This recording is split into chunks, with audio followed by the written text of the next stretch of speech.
สวัสดีครับทุกท่านครับผมวันนี้จะมาตำนี่นะครับม่วงหาวมะนาวโหนะครับตำแซ่บๆกันเลยเนาะเดี๋ยวเราจะมาดูก่อนครับจะได้ลูกสุกมาด้วยนะครับจะเป็นสีดำๆแบบนี้นะครับลูกสุกนะครับผมกำลังจะคัดเอาก้านออกนะครับเพราะว่าเขามีเรียกว่ามียางนะครับมีล้างนะครับ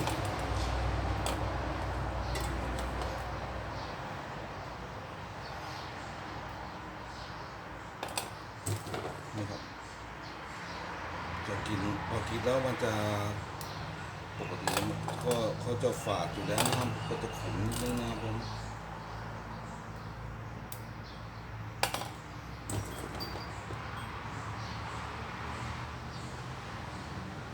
ตัวก้านลูกนะครับจะมีความฝาด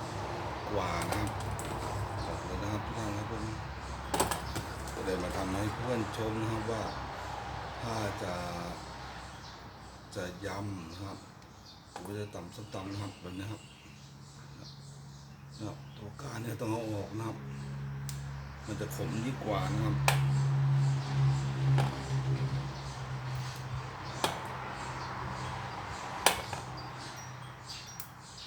ถ้าเก็บมาจากต้นใหม่เขาจะมียางครับยางจะเยอะมากครับ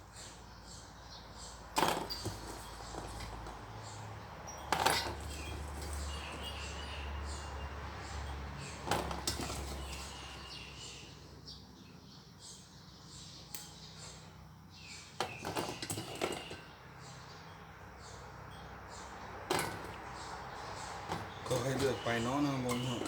ก็เลยมาทำให้เพื่อนๆชมนะครับว่าถ้าจะยำหรือตำต้มนะครับเอามาตำส้มตำนะครับก็ต้องเอาก้านออกนะครับ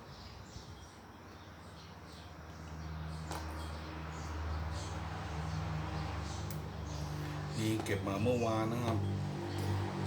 ไม่สามารถเก็บมาแล้วกินได้ทันทีนะครับผมเพราะมันมียางนะครับก็ถ้ามาตำส้มตำแบบนี้นะครับต้องดึงก้านออกนะครับถ้าไม่ดึงก้านออกจะขมมากกว่าเดิมนะครับนี่คือเทคนิคดีๆนะครับของการกินม่วงหาวมะนาวโหนะครับผม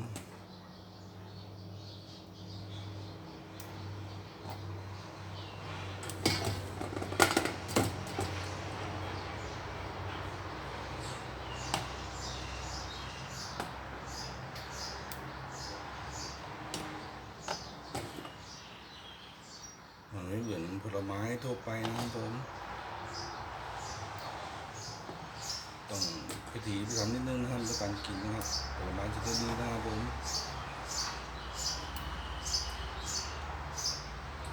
พอดีโดยที่ว่าเขามีชื่อภาษาอังกฤษที่ใช้คำว่ามิราเคิลนะครับมิราเคิลแปลว่ามหัศจรรย์นะครับนี่คือความมหัศจรรย์ของผลไม้ชนิดนี้นะครับผมนะครับดูนะครับเป็นก้านเล็กๆแบบนี้นะครับดูนะครับแต่ต้องเอาออกนะครับผมนะต้องแกะออกแบบนี้เลยนะครับผมนะนี่นะครับต้องเด็ดออกแบบนี้เลยนะครับ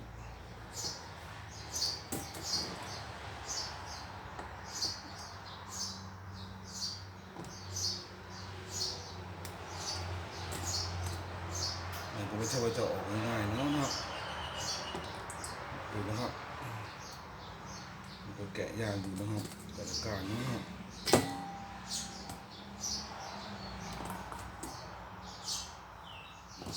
ตัวเสร็จแล้วนะครับตัวดูนะครับเดี๋ยวมาเตรียมเครื่องกันเลยนะครับผมจะเตรียมกระบะยำมาเลยนะครับ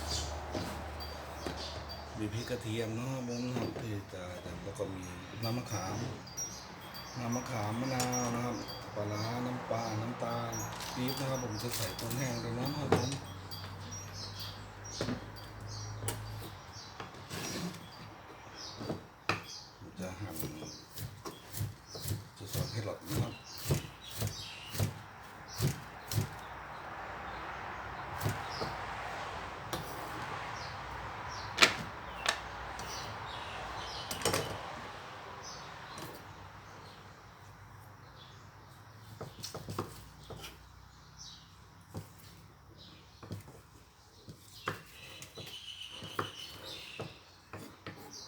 ส่มะเขือเทศ1 ลูกนะครับผมนะ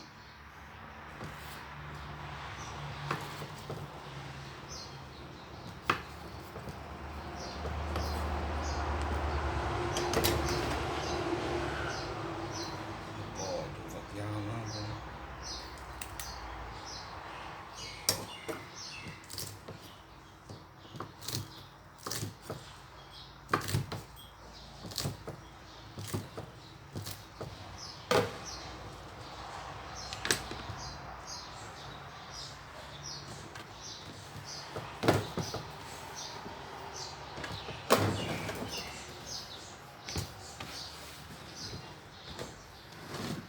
เรามาตำกันเลยนะทุกท่านครับผมนะ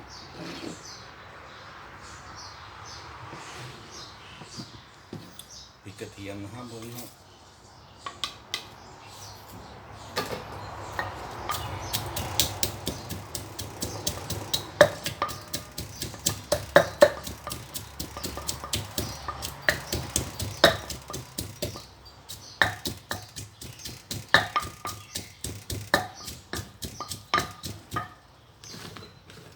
จะใส่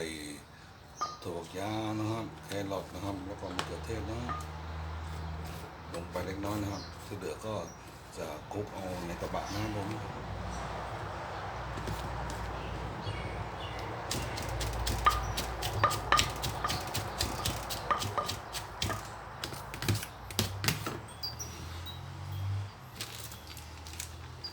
จะใส่น้ำตาลปี๊บเล็กน้อยนะครับผมประมาณครึ่งช้อนนะครับ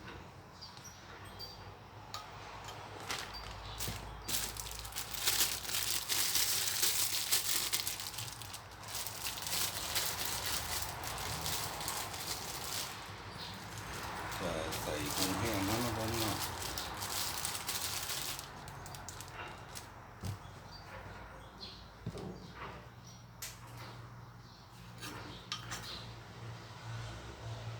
จะใส่น้ำมะขามเปียกนะครับ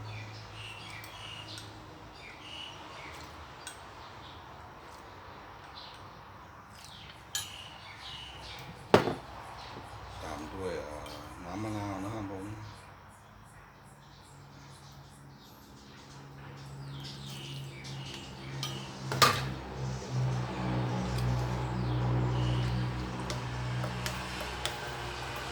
ใส่น้ำปลานะครับ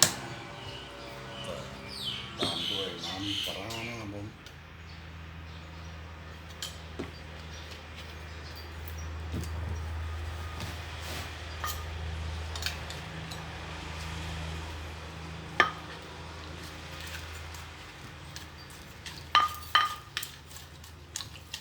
กลิ่นหอมๆกันเลยครับสุดจัดเลยนะครับผมครับ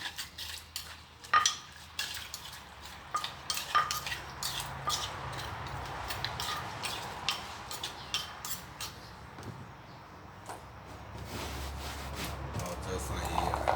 ลูกมองหามะนาวโหลงไปเลยนะครับผม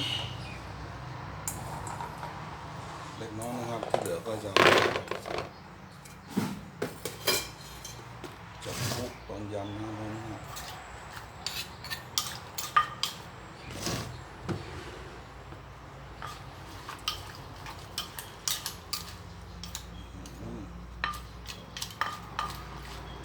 เพราะด้วยตัวลูกมะม่วงหามะนาวโหก็จะเปรี้ยวอยู่แล้วนะครับผมเนี่ย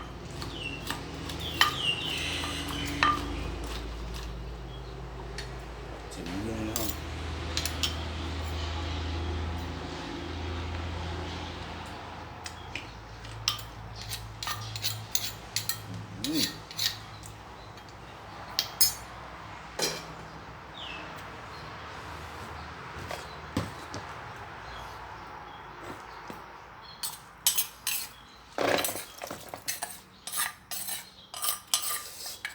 เปรี้ยวแซ่บสะใจเลยนะครับผม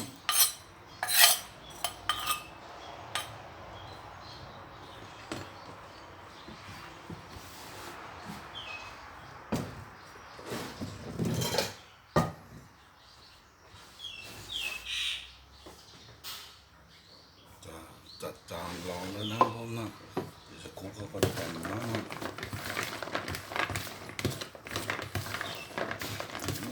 สดๆเลยนะครับทุกท่านครับผมนะหอมน้ำป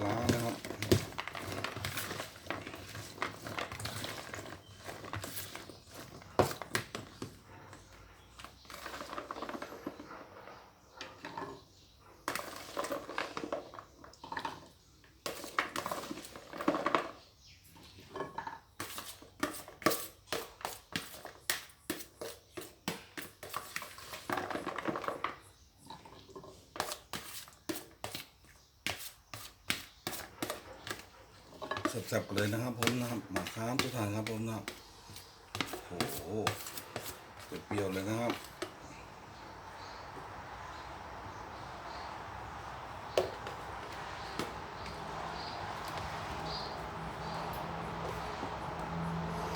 เนี่ยนะครับทุกท่านครับผมนะครับ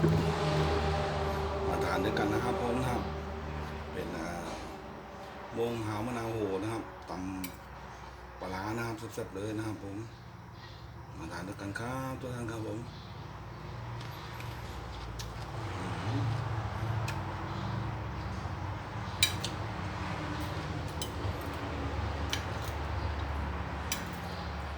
เดี๋ยวแซ่บสะใจมากเลยครับ